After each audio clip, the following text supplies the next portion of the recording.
Good afternoon, everyone. Thanks for being here this afternoon with us. My name is Nazli Segar. I'm from CSIRO, and I'm just chairing this session with our wonderful speakers. Before we start, just a few housekeeping rules. The exit doors, in case of emergency, are where you just came through. And I'm pretty sure in the past few days you familiarized yourself with where the bathrooms are, but in case you haven't, it's just straight ahead on the left. And if you haven't already put your phones on silent, please do so we can all focus on the talk. We have now, this session is using real data projects to engage kids with STEM. Linda is a former computer science academic who turned into high school teacher, founded the Australian Data Science Education Institute, and Linda is going to talk about data science with us. Please join me to welcome Linda McIver to the stage.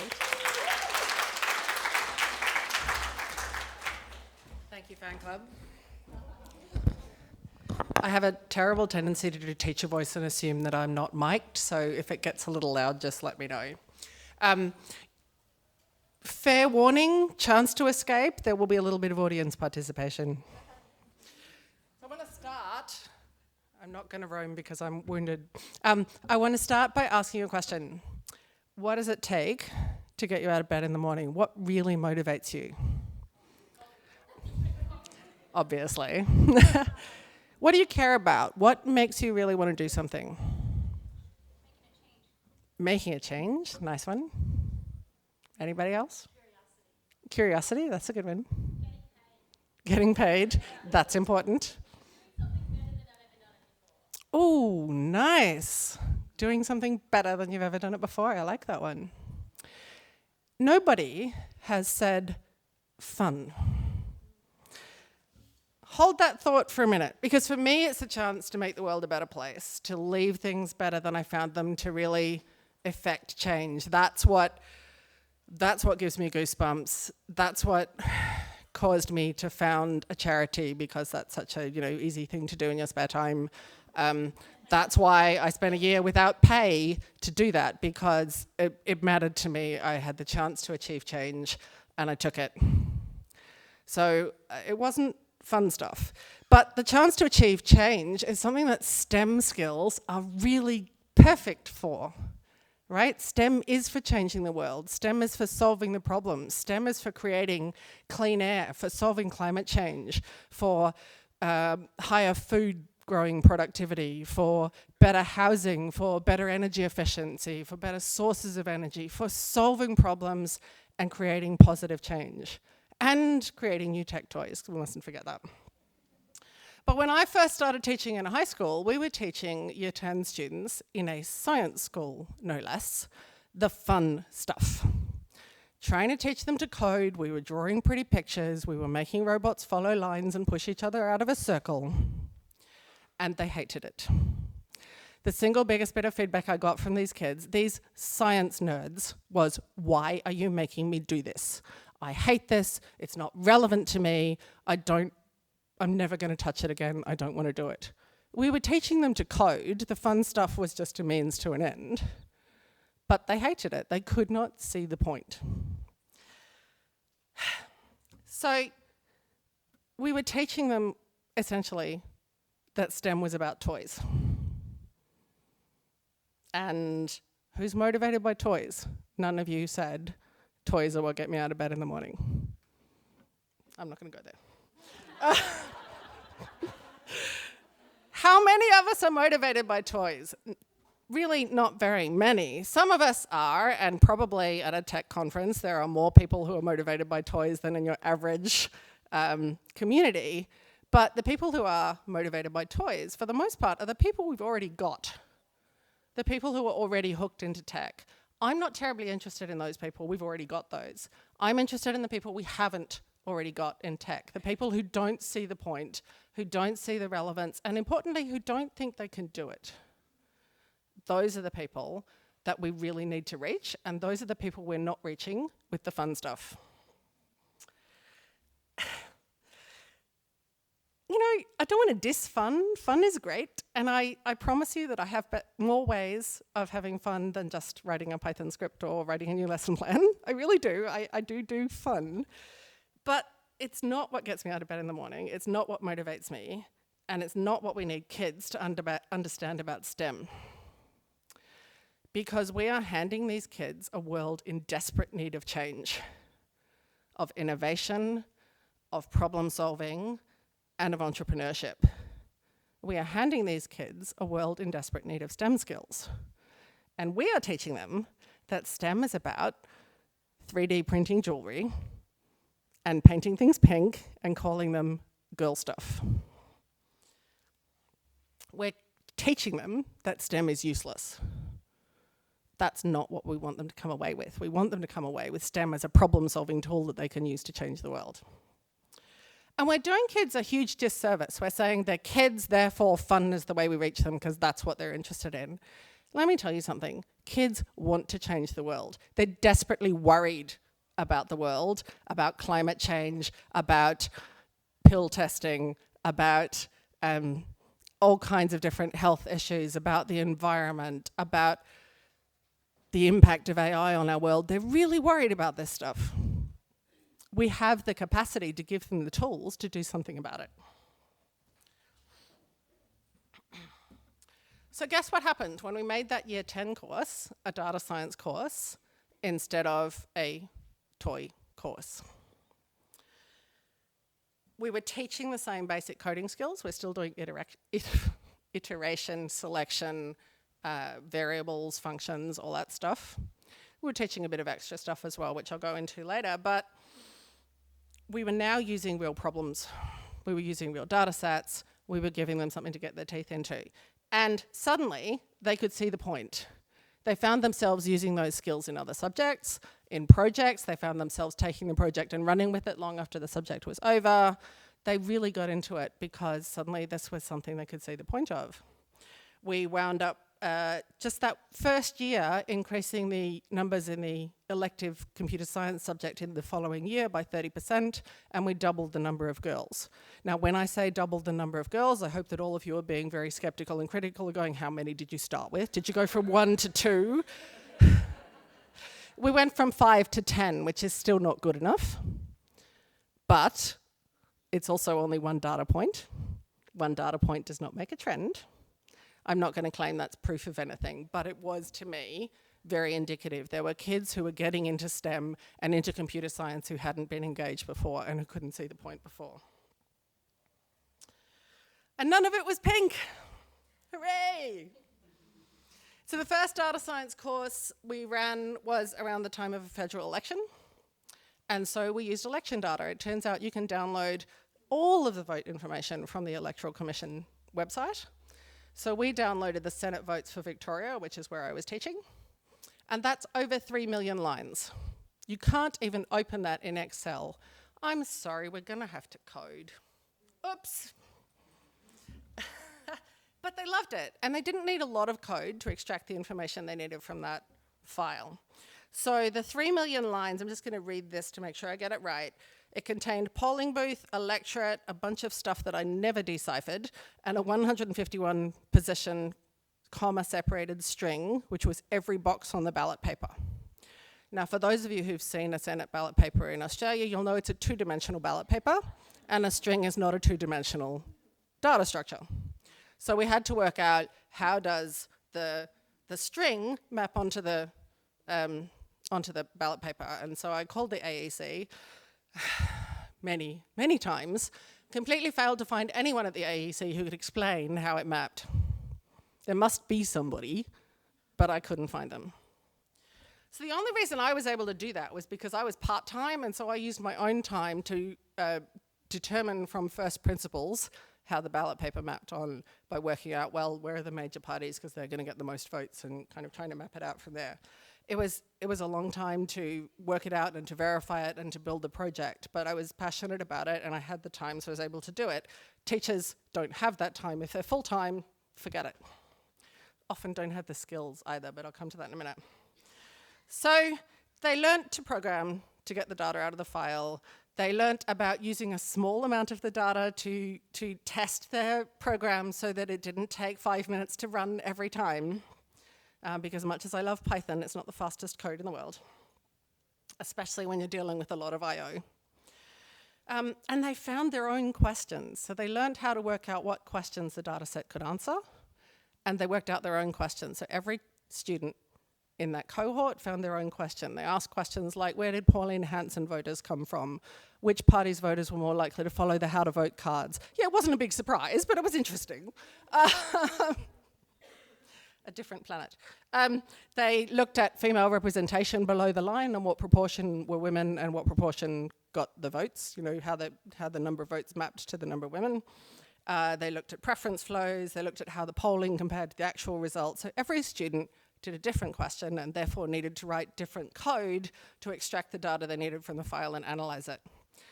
Bye-bye plagiarism. Then they had to communicate it, because that's a hugely important step. And yes, they could have just done a graph, but yawn. So we put a lot of emphasis on a compelling visualization that was valid and accurate, but really interesting and compelling. So they learnt about channels of information. They learnt about the human visual system and the psychology of the way we take in information. They learnt which types of graph are appropriate for which types of data. They learnt about the problems with using the rainbow scale to represent changes in levels of data. And they learned how to customize their graphs so that they don't mislead their audience. That was the focus. I'm sure that some of them took the reverse message away, but the focus was how not to mislead your audience. And so as well as learning to analyze and visualize data themselves, they also learned to become critical data thinkers, to, when they were presented with a graph, to think, what questions do I need to ask to be confident of the information in this graph? Questions like, where is the zero on that scale? How was that data collected? What was the sample size? Just those basic data literacy and critical thinking kind of questions. Because we have a tendency to bend at the knees when we're presented with data and with graphs. We tend to swallow them whole. And they tend to make, we know from psychological studies that they tend to make the information more credible, whether in fact the data and the graphs are actually credible themselves. So it's really important that we learn to do that critical thinking stuff and go, yes, you've given me a graph, but is it actually at all valid?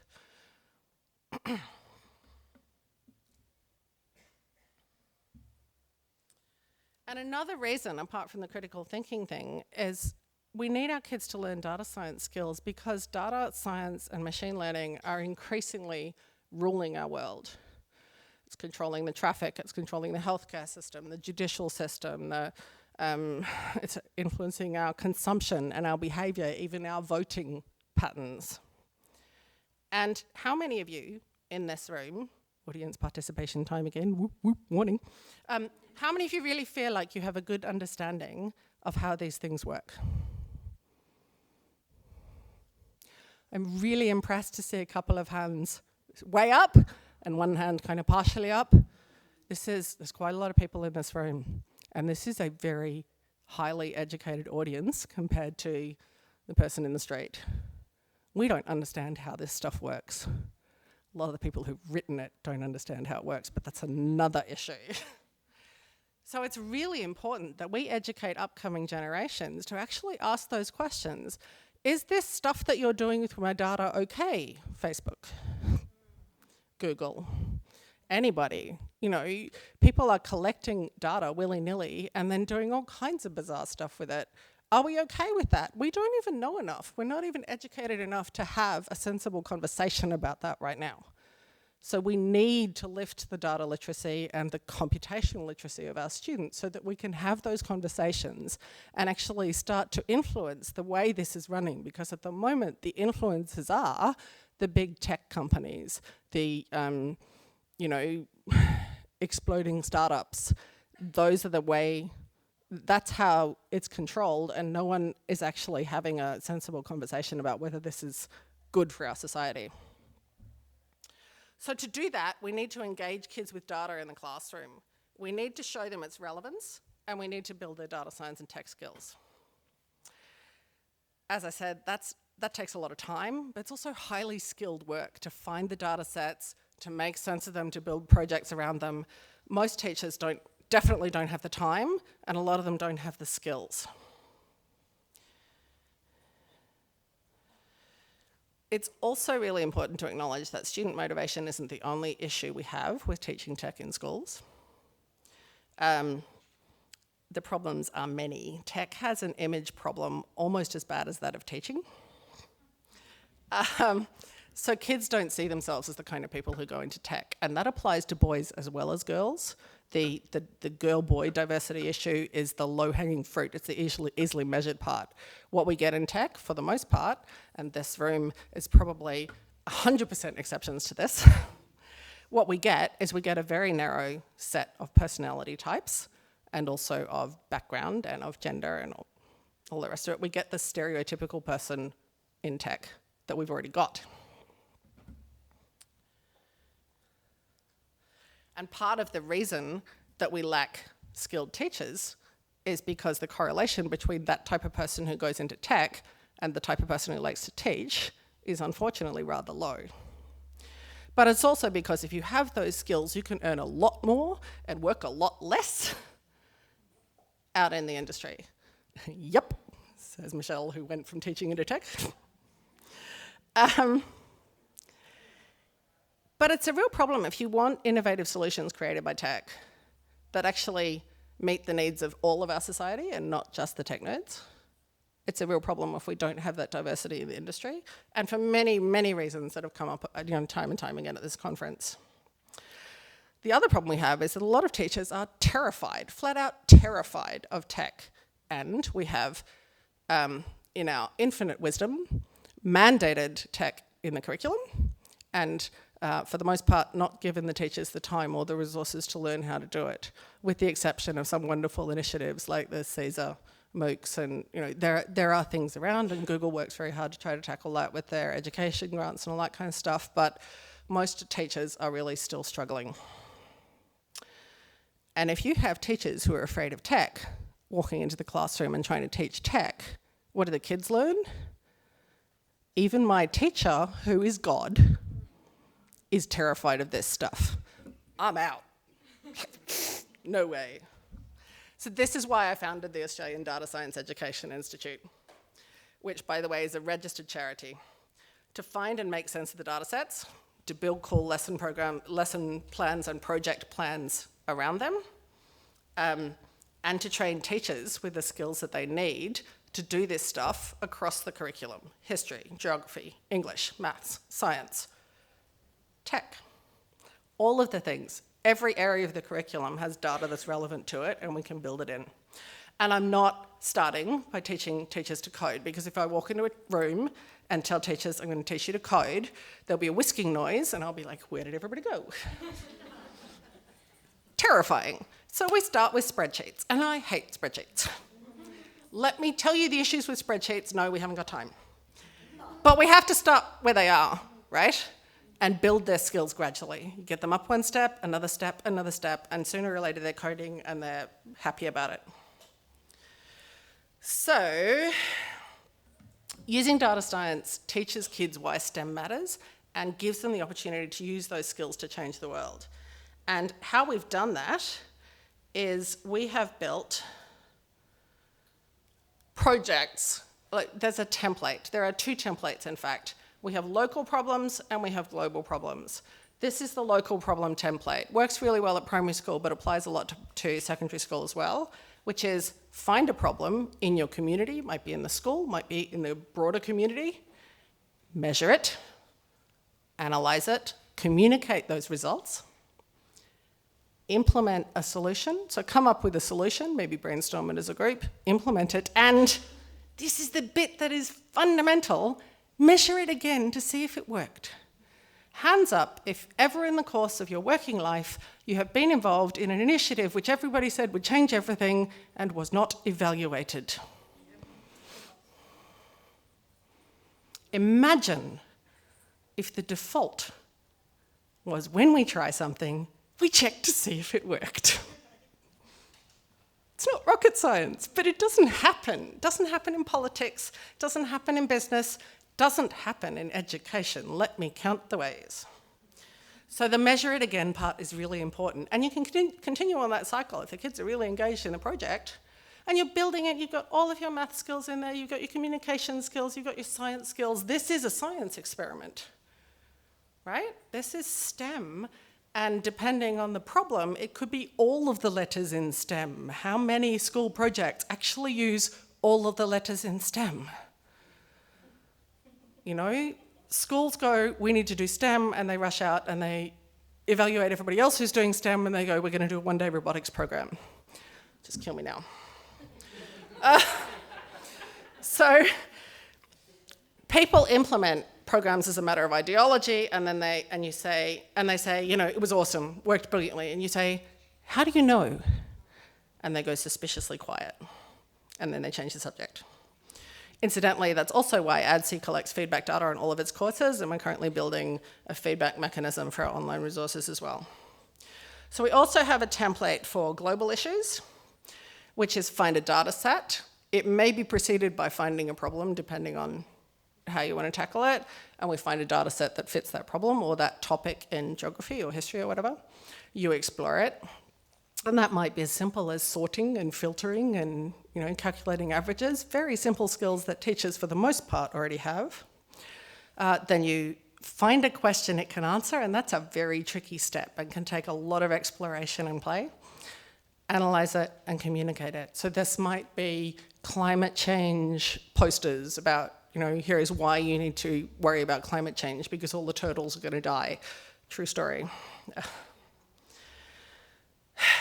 Ultimately, our goal is to put ourselves out of business because this is going to be the way education is done. It's going to be the way teachers are trained. It's going to be fundamental to the things we do in the classroom. I think my job is safe for the next, you know, week or two. For now, we have grants from the Victorian Department of Education. I'm going to have to read this bit because I forget things. We have grants from Google, the Great Barrier Reef Foundation. We've developed teaching resources for Monash University, CSIRO, and the Digital Technologies Hub. We've delivered workshops and talks at conferences and schools, and we're working with the wonderful people at Pawsey and the West Australian Marine Science Institute to do some really cool stuff that's also with the Digital Technologies Hub on data about marine animals. And ADSI's only been in existence for 18 months. Over the next few months, we'll be running workshops in Perth, Melbourne, and Alice Springs. Next year in October, and this is the thing that I need you to spread, we're going to be running the inaugural International Conference on Education and Outreach in Data Science and High-Performance Computing. It's going to be co-located with eResearch Australasia in Perth. That's really exciting and also a little bit terrifying. So if any of this sounds like a mission that you can get behind, jump on the website, tweet at me, email me, join the Slack. The link to the Slack is not on the slides for reasons I cannot currently explain, but email me and I can give you that link. And tell people. Spread the word. We can use volunteers, we can use funding, we can use all the things. Because data science and data literacy skills are something all kids need to experience, find out whether it actually is too hard and too boring or not relevant to them, because I don't reckon it is, but I could be wrong. Because if data science is going to drive us to the future, we really need to put all of our kids in the driver's seat. Thank you.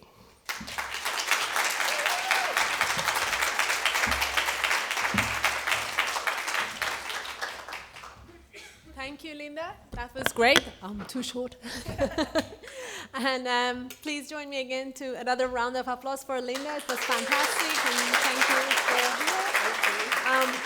I'm sure that Linda, because we are running out of time, so she's going to be around outside if you have any questions. We have to still empty the room if you want to join for the next session here. Thanks for joining us this afternoon here. I have, if you've been in the previous session, I have to go through the process again. So my name is Nazli Segar. I'm chairing this session. I work for CSIRO.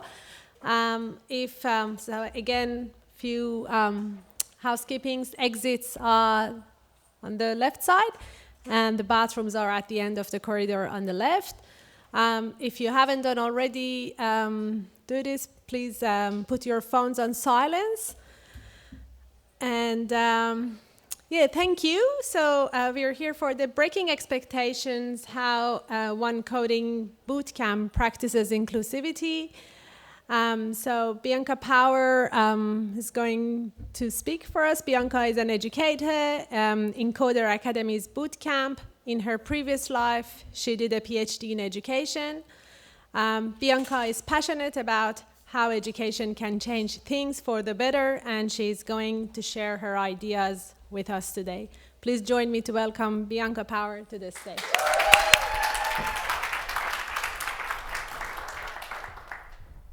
Thank you. So today I'm here to talk about coding bootcamps and how they promote diversity and inclusion in tech. Cool. So the things I'm going to cover are diversity and inclusion in tech, both what it is and why it matters. The ways in which coding bootcamps are different to the more traditional models of education, like the university courses.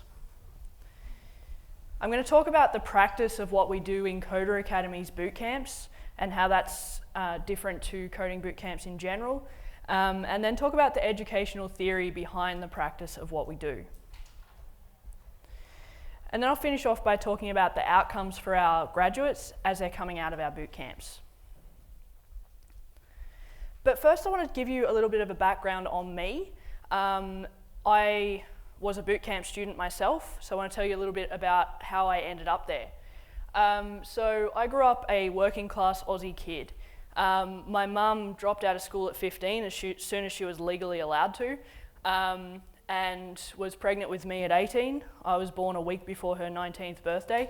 So I was the child of a single teenage mother.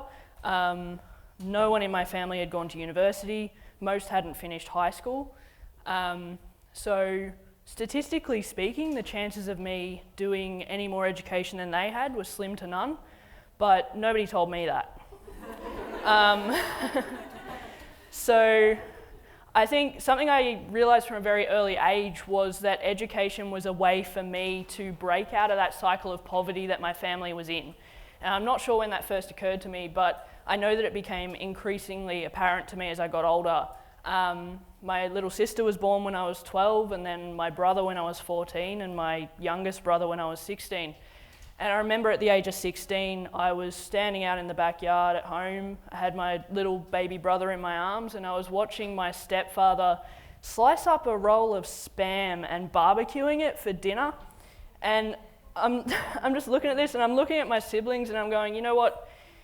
I do all right at school. I can get into uni. I can be the one that breaks this cycle in our family and provide a role model for them so that we can get out from below that poverty line. And I did. I went to uni with my passion for education. I went and did a Bachelor of Primary Education. I then realised how much I didn't want to work in a primary school staff room full of middle-aged women.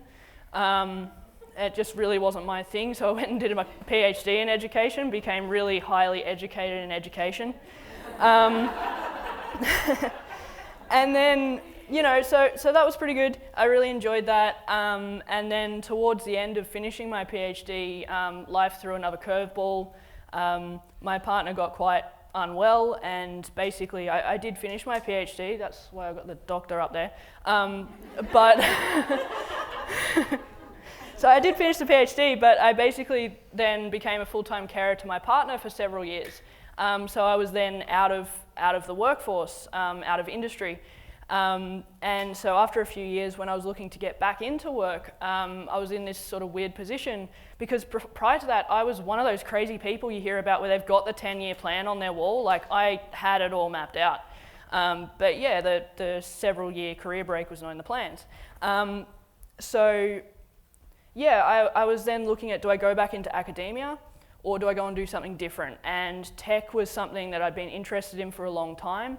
But being from the family that I was from, it was not really part of our lives. I didn't have a computer until I went to uni, basically.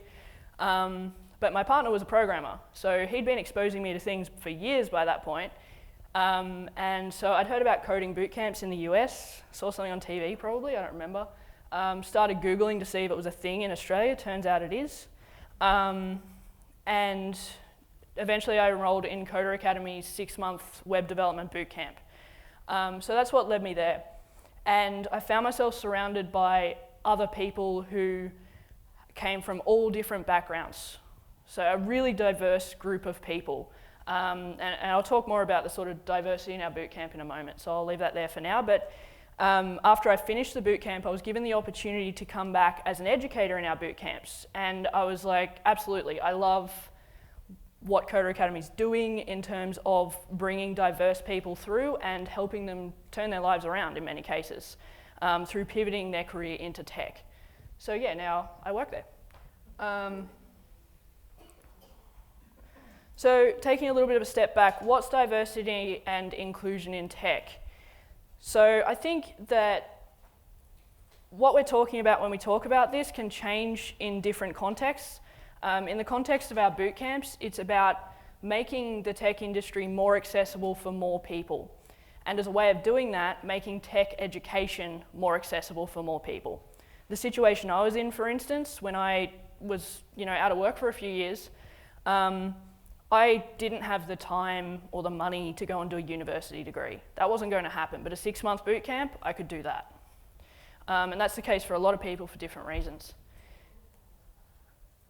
So why does this even matter? Well, I mean, why doesn't it? Why do we even need to ask that question? But I think something that's really important is that the more we're bringing diverse people into the tech industry, the more we're opening up the possibilities of what we can do. When you've got people from different backgrounds, different experiences, different knowledge, people who think differently, who just are from different places in life, you're really opening up the possibilities of what we can do, and that's just an amazing thing. So how are coding boot camps different to traditional models of education like computer science degrees at uni, for example? Well, computer science degrees have been around since around the 1950s. Coding boot camps only since about 2011. They're a really recent phenomenon.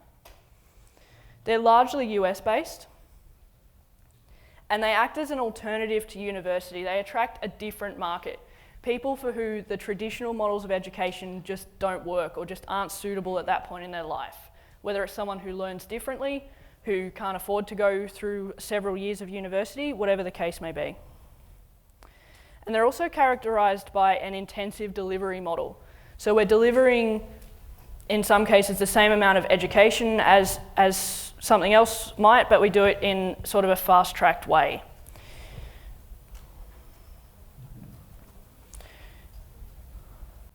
So now let's look at how Coder Academy delivers their boot camps and how we're different. We're different because we're in the Australian market. We're one of only a few boot camps that run in the Australian market, and we're the only one that's accredited. Now you might think, well, why does that even matter? It actually does make a big difference. So going through our boot camps, students get a diploma of IT at the end. So because it's accredited, well, for one thing, you can say to your family and friends who are doubting why you're doing a boot camp, well, actually, it's a proper, real thing. It's a real course. That was really helpful to me. But also, it means that you can access government funding.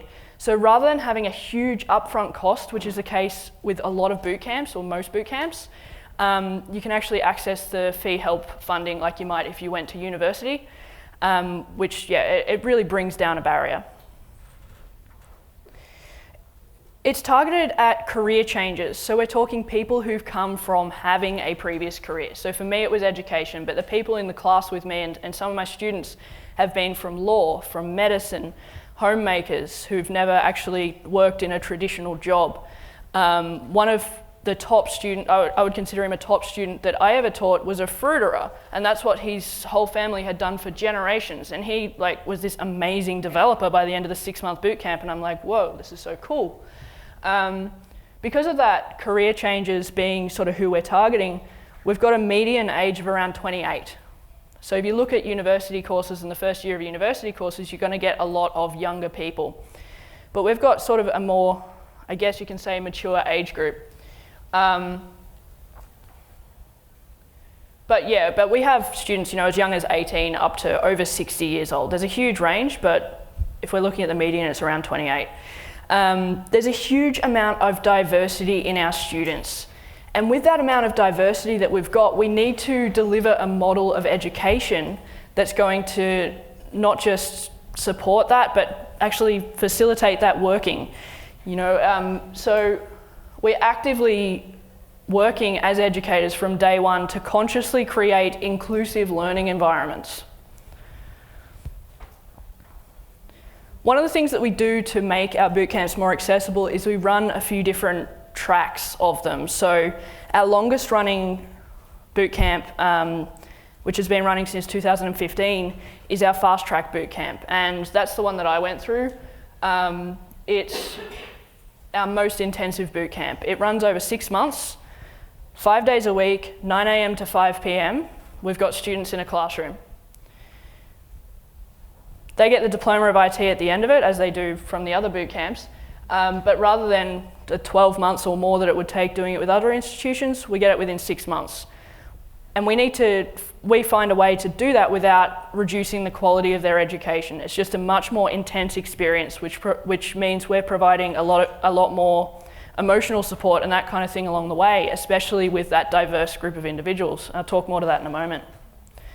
Then we've got our part-time delivery modes. We've got Gen Tech, cybersecurity, which, as you would guess, brings a security focus in.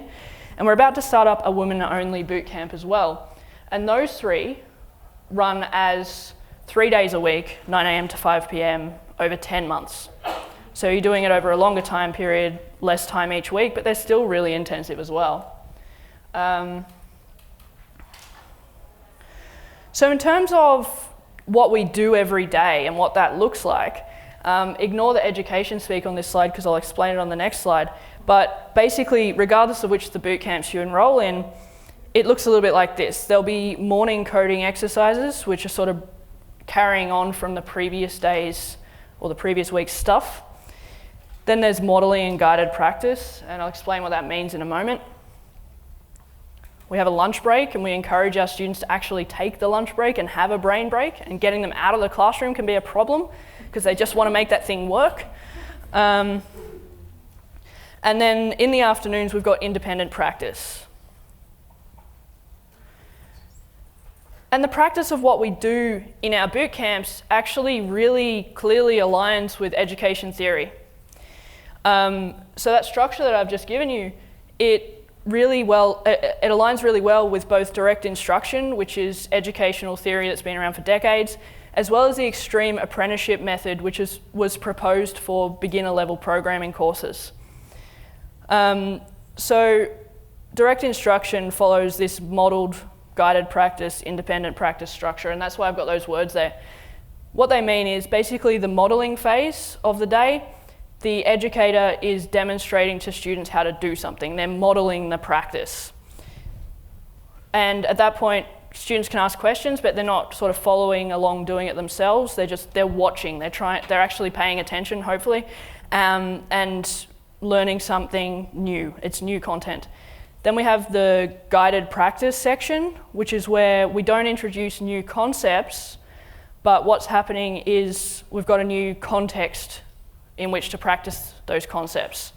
So the teacher will actually guide the students through doing a particular task. So this educator will be up the front doing it on the screen, and the students will be doing it on their computers as well. Then we have the lunch break, and then independent practice. So independent practice, you can probably guess what that is, but it's where the students are actually tackling a problem on their own. And again, it's not new content, it's not new concepts, it's just more practice of doing it, but on their own. And when I say on their own, the way in which these boot camps are actually really different from doing something on your own at home, or even the way that a lot of university courses run their programs, is that we have our educators doing what's called scaffolding. They're actually helping the students in that session.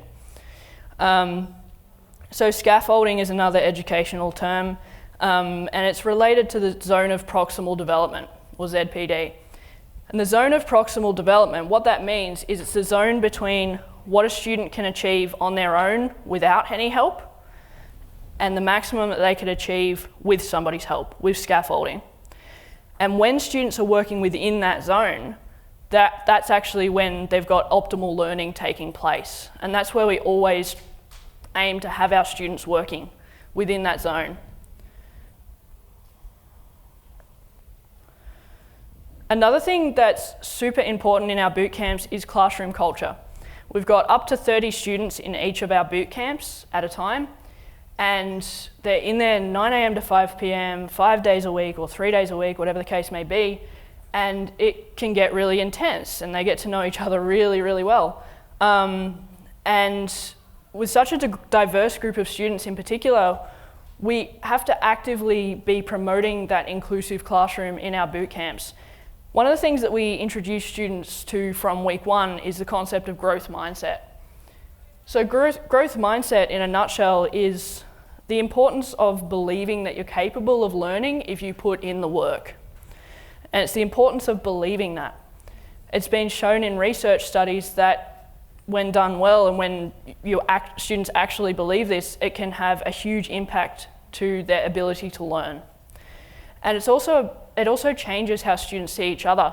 Because if you see each other in this growth mindset fashion, instead of seeing, oh, that person over there who can't do it, they're just stupid.